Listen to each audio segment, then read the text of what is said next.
So hello my dear friends, आपका मेरे channel spiritual ज्ञान हिंदी पर बहुत बहुत स्वागत है। दोस्तों, आज की वीडियो बहुत खास होने वाली है। इसमें मैं कुछ खास टॉपिक के बारे में डिस्कस करूंगा, उसके बारे में बात करूंगा, आपको कुछ अमेजिंग टिप्स दूंगा। सबसे पहले आप मेरे को मैं ये बता देना चाहता हूँ कि ये जो वीडियो है इसमें हम बात करेंगे कैसे आप एक सुखी जीवन, एक हंसी खुशी से भरा, एक लंबा जीवन व्यतीत कर सकते हो प्रेम पूर्वक। कैसे आप एक लॉन्ग लाइफ जी सकते हो पूरी जीवंतता, पूरे प्राणों के साथ।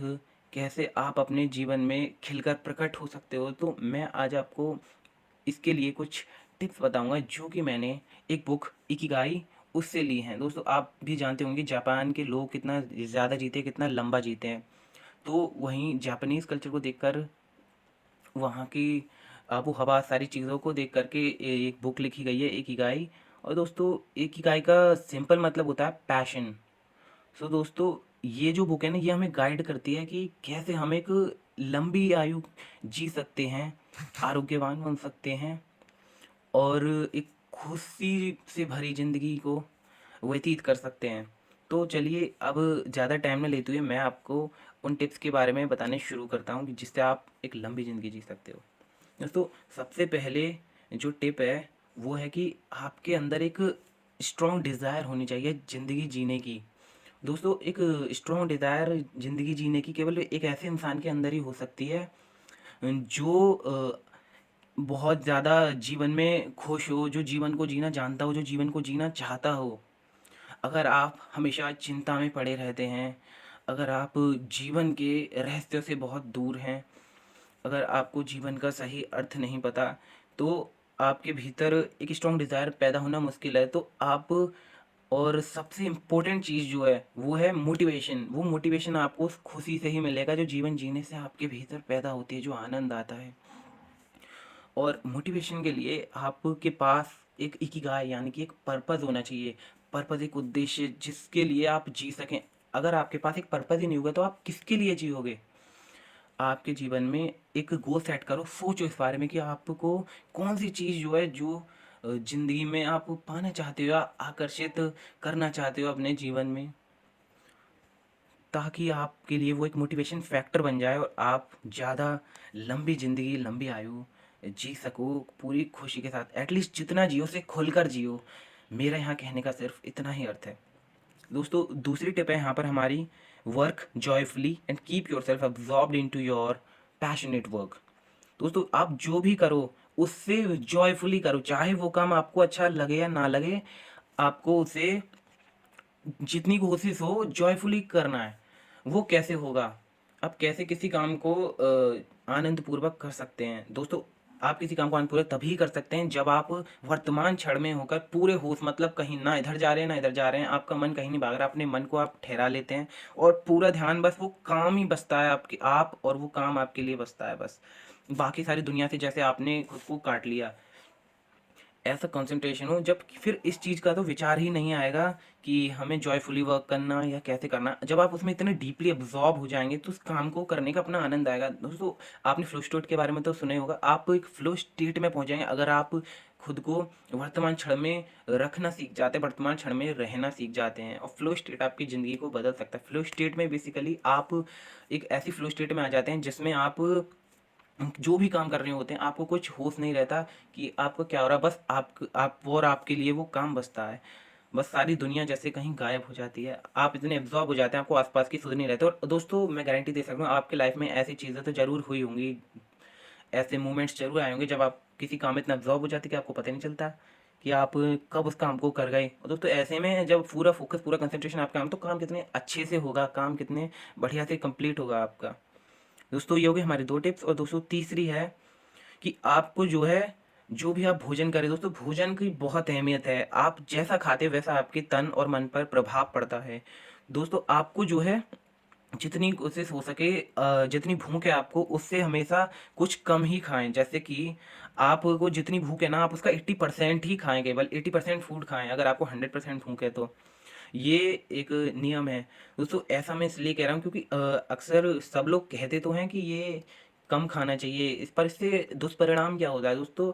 एक्चुअली में जो आपकी लाइफ फोर्स है, जो आपकी वाइटल एनर्जी है, वो ऊर्जा तो एक ही है, एनर्जी आपके अंदर एक ही है। वही एनर्जी कई फॉर्म्स में चेंज हो जाती है, कभी वो क्रोध बन जाती है, कभी काम बन जाती है, तो कभी वह आपके किसी भी काम में जिसमें आप पैशनेट हो उसमें लग जाती है, कभी वह आपके शरीर के ग्रोथ में लग जाती है। तो आप उसका जिधर दिशा दिखाते हो वो वहाँ लग जाती है। तो जब आप ज़्यादा भोजन करते हो तो उसको जीवन ऊर्जा को सही जगह उपयोग होने का मौका ही नहीं मिल पाता। वो जीवन ऊर्जा आपकी उस भोजन को पचाने में ही खर्च हो जाती है। अगर आप हमेशा कुछ ना कुछ ठूंसे रहते हैं, कुछ ना कुछ खाते रहते हैं, आपका जो स्टमक है वो हमेशा हैवी आप फील करते रहते हैं, तो आपको ज़रूरत है थोड़ा अपने भोजन पर ध्यान देने की, नियंत्रण करने की, ताकि आपकी जीवन ऊर्जा व्यर्थ ही खर्च ना हो। और जीवन ऊर्जा आपके भीतर जितनी ज़्यादा होगी उतनी ज़्यादा जीवंतता के साथ, उतनी ज़्यादा शक्ति स्फूर्ति के साथ आप अपने जीवन को जी पाएंगे और जीवन का आनंद ले पाएंगे। और आपको खानी कैसी चाहिए दोस्तों?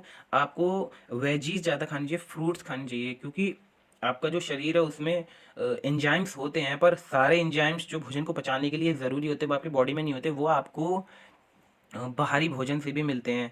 पर भोजन को जब हम पका लेते हैं तो उसमें से ज़्यादातर एंजाइम्स नष्ट हो जाते हैं, तो वहाँ भी काम नहीं बना। तो भोजन को पचाने के लिए आप क्या कर सकते हैं, कुछ कच्चे फल खाएं, जो कि नेचुरली हमें सर्व किए गए हों। फ्रूट्स ले सकते हैं या फिर कच्ची वेजिटेबल्स खा सकते हैं, और जितना कम खाएं उतना अच्छा है। और दोस्तों नॉन वेज तो आपके बॉडी को बहुत ज़्यादा मेहनत करनी पड़ती है ऐसे किसी भोजन को पचाने के लिए, डाइजेस्ट करने के लिए। उसमें तो आपकी लाइफ एनर्जी, आपका लाइफ फोर्स बहुत ज़्यादा वो डिप्लीट होता है, खर्च हो जाता है।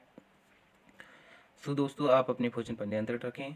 एंड इसके बाद जो दूसरी टिप्स हैं दोस्तों, इससे पहले मैं आपको एक बात और बता देना चाहता हूँ। जो मैंने इकिगाई बुक पढ़ी उसमें जापानीज़ लोग हैं, कुछ टोफू करके एक कुछ फूड आइटम होता है, वो उससे बहुत पीते हैं, और ऑर्गेनिक टीज़ को बहुत पीते हैं, और इससे वो बहुत ज़्यादा हेल्दी रहते हैं। दोस्तों, अगर हो सके तो आप भी अपनी डाइट में ऑर्गेनिक टीज़ या ग्रीन टी को शामिल करें, ताकि आप ज़्यादा अच्छे से अपने शरीर, अपने सिस्टम को संभाल कर रख सकें, आपका अपनी बॉडी पर थोड़ा कंट्रोल आए। दोस्तों, इसके अलावा आप क्या कर सकते हैं, आप ज़्यादा चलें। दोस्तों, साइंटिफिकली ये बात प्रूवन है कि आप जितना ज़्यादा वॉक करते हैं ना, वॉक करने से जो क्या होता है, आपके माइंड में न्यूरॉन्स और ज़्यादा ग्रो करते हैं, न्यूरॉन्स की ग्रोथ होती है। दोस्तों, हर रोज़ आपको चलते रहना चाहिए। इससे जो है शरीर को तो फ़ायदा होता ही है, दिमाग को भी काफ़ी फ़ायदा होता है, और चलने से जो है काफ़ी सारी बीमारियां भी दूर हो जाती हैं। दोस्तों, आप ब्रिस्क वॉकिंग भी कर सकते हैं। ब्रिस्क वॉकिंग में क्या होता है, आपको थोड़ा सा चलते ही हो आप, लेकिन थोड़ा तेज चलते हो, जैसे कि फौजियों चलते हैं ना, फौजी लोगों की तरह। और दोस्तों, ये चलने वाली बात होगी, आपको इसको अपनी लाइफ में एक पार्ट बना लेना चाहिए, कि आप कभी भी या तो मॉर्निंग में या फिर खाना खाने के कुछ देर बाद आपको ज़रूर टहलना चाहिए। एंड देन दोस्तों, इसके बाद आपको ज़रूरी है कि आप सांस ढंग से लें। दोस्तों, हमारी आधी से ज़्यादा परेशानियां जीवन में वो केवल उस सांस के कारण है। आप जो भी सांस लेते हैं वो आप बहुत शैलो लेते हैं, आप गहरी नहीं जाती। आपके पेट, आपकी जो नाभि है, आपको वहाँ तक सांस लेनी चाहिए जितनी गहराई में हो सके, ताकि आप जीवन को पूरी समग्रता के साथ जी सकें, महसूस कर सकें। और दोस्तों, आपकी जो श्वास है ना, ये रहस्यों से भरी है। आप देखोगे जब भी आपकी सांस नाभि स्थल से चलती है तो आपका मन अवश्य ही शांत होगा, और जब भी आपका मन अशांत, चिड़चिड़ा होता है, तो वो हमेशा बहुत शॉर्ट होता है, वो चेस्ट से चल रही होती है जरूर उस वक्त आपकी सांस। दोस्तों, तो जितना हो सके ना, आप अपनी सांस को कोशिश करें, उस पर ध्यान रखें, अपनी अवेयरनेस बनाए रखें, कि वो जब भी आप चिड़चिड़ापन महसूस करें या फिर अच्छा महसूस ना करें, कुछ नेगेटिव थॉट्स आ रहे हैं, आपका मन शांत नहीं है, तो अपने आप को थोड़ी देर मेडिटेशन में बिठाएं, और अब महसूस अपनी नाभि स्थल को, जहाँ आपकी नाभि है वहाँ ध्यान देना शुरू करें। बाकी सारी बातों को छोड़ दें, खुद को एकदम अलग कर लें इस दुनिया से। बस फिर अपने भीतर खोजा, अपने भीतर डुबकी लगा लें, और उस जगह पर ध्यान दें कि सांस आ रही है, सांस जा रही है। और थोड़ी देर आप ऐसे करेंगे, आप पाएंगे जैसे ही धीमे धीमे आपके जो है वो जो श्वास वो गहराई तक चलना शुरू हो गई है, धीमी और गहरी हो गई है, और उसी के साथ आपका मन शांत हो गया है। आपकी श्वासों से आपका मन बहुत गहरे से जुड़ा है। आपकी श्वास जिस तरीके से चलती है उसी तरीके से आपके मन की गति होती है। अगर आपकी श्वास धीमे है तो आपका मन भी धीमा, और आपकी श्वास तेज है तो आपका मन भी तेज, उसमें ज़्यादा विचार होंगे। और दोस्तों, चलो इतनी बात हो गई। अब इसके बाद दोस्तों, आपको जो है ना पोलाइटली रहना चाहिए, हर किसी के साथ प्रेम पूर्वक रहना चाहिए, लोगों की मदद करनी चाहिए छोटे छोटे कामों में। दोस्तों ये आपके लाइफ क्वालिटी को काफ़ी इम्प्रूव करेंगे। ऐसा करने से जो है आप खुद ही एक खुशी महसूस करेंगे। दोस्तों जब आप किसी की मदद करते हो तो उसकी एक अपनी अलग ही फीलिंग होती है, एक अलग ही आनंद आता है। किसी को मदद करके एक अच्छा लगता है बहुत ज़्यादा। तो आप सबके साथ जितना हो सके प्रेमपूर्ण होकर रहें। दोस्तों मैं जानता हूँ हर कोई कभी कभी ऐसी सिचुएशन आ जाती है कि वो ठीक प्रेमपूर्ण नहीं रह पाता है, या इतने शांति से नहीं रह पाता, या किसी चीज़ की चिंता में रहता है। तो दोस्तों आपके पास काफ़ी टिप्स, आप मेडिटेशन करें, अपनी श्वास को ठीक करें, आप प्राणायाम कर सकते हैं। उसके बाद आप जेंटली और पोलाइटली अपनी लाइफ को एंजॉय करें, लोगों के साथ अच्छे से फ्रैंक होकर रहें। और अपने सर्कल को, अपने फ्रेंड ग्रुप को, जिन भी लोगों के बीच आप रहते हैं उनसे पॉजिटिव रखें, और अपने अंदर से पॉजिटिवनेस को फैलाएं, स्प्रेड करें हर जगह। और दोस्तों एक चीज़ और इस बुक में जो मैंने देखी, जापानीज लोग जो है ज़्यादा जीने के लिए वो कहते हैं कि आपको मौत से नहीं डरना चाहिए। वो बिल्कुल डरते नहीं हैं, जब तक जीवन है वो पूरी परतंत्रता, पूरी समग्रता के साथ जीते हैं, पूरी खुशी से। तो दोस्तों जितना आप खुश रहते हैं ना, उतनी आपकी जीवन जो है, उतनी आपकी आयु आप कह सकते हैं बढ़ जाती है। आपके सिस्टम, आपकी बॉडी पर पॉजिटिव इम्पैक्ट ही पड़ेगा अगर आप चीज़ों को जैसे है वैसे करते हैं, पोलाइटली चीज़ों को समझते हैं अच्छे से, बिना किसी चिंता, तनाव, स्ट्रेस, थकान किसी चीज़ के।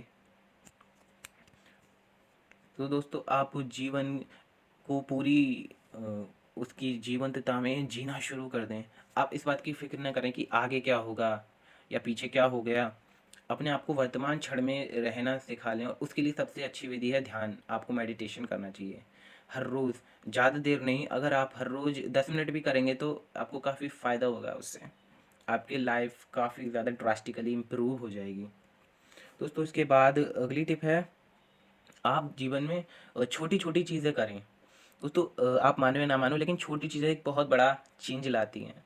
आपको छोटी छोटी छोटी जो है, इनको चीज़ों को करते रहिए। जब आपके पास कोई काम हो या ना हो, कुछ ऐसा ढूंढें कि आप उसको पूरी पैशनेट होकर कर सकें, पूरे बहुत अच्छे तरीके से आप उसको कर सकें, खुशी से कर सकें, जिसमें आप एब्जॉर्ब हो सकें।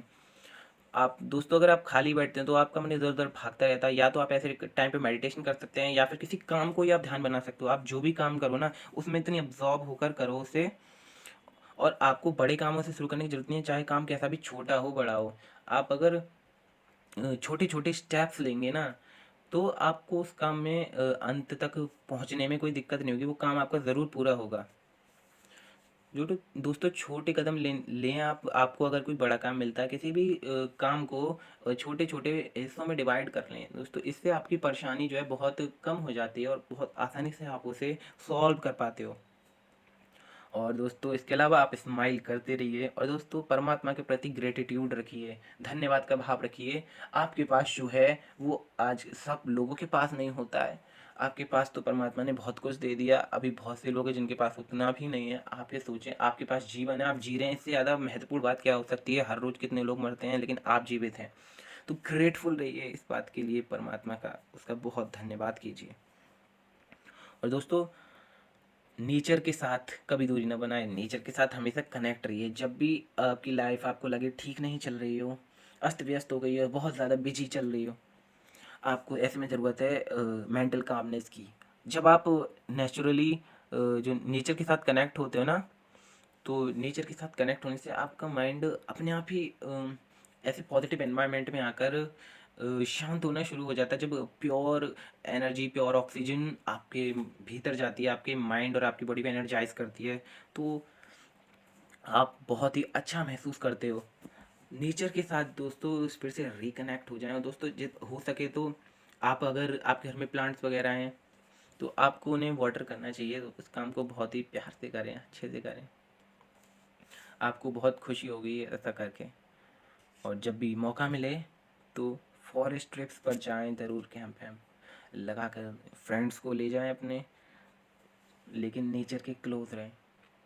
तो दोस्तों ये थी मेरी कुछ टिप्स, अगर आप एक खुशहाल ज़िंदगी और एक लंबी आयु वाली ज़िंदगी जीना चाहते हैं। दोस्तों आई होप कि आपको ये मेरी वीडियो काफ़ी पसंद आई हो। आपके लिए अगर आप इन टिप्स को अपनाते हो तो एक ज़रूर आपके जीवन में बदलाव आएगा, एक साफ साफ बदलाव आप अपने जीवन में होता हुआ देखेंगे। दोस्तों आपने इतने विनीत के साथ, इतने धैर्य के साथ मेरी बातों को सुना, उसके लिए मैं आपका बहुत बहुत धन्यवाद करता हूँ। और दोस्तों अगर आपको मेरी वीडियो पसंद आई तो प्लीज़ इसको सब्सक्राइब करें, और इसको चैनल को सब्सक्राइब करके लाइक कर दें, इस वीडियो को कमेंट कर दें। दोस्तों इससे मुझे काफ़ी मोटिवेशन मिलेगा, ताकि मैं और अच्छी लाइफ को इन्हेंस करने वाली वीडियोस आपके लिए लाता रहूँगा। दोस्तों बेल नोटिफिकेशन के आइकन को दबाना मत भूलना। Thank you.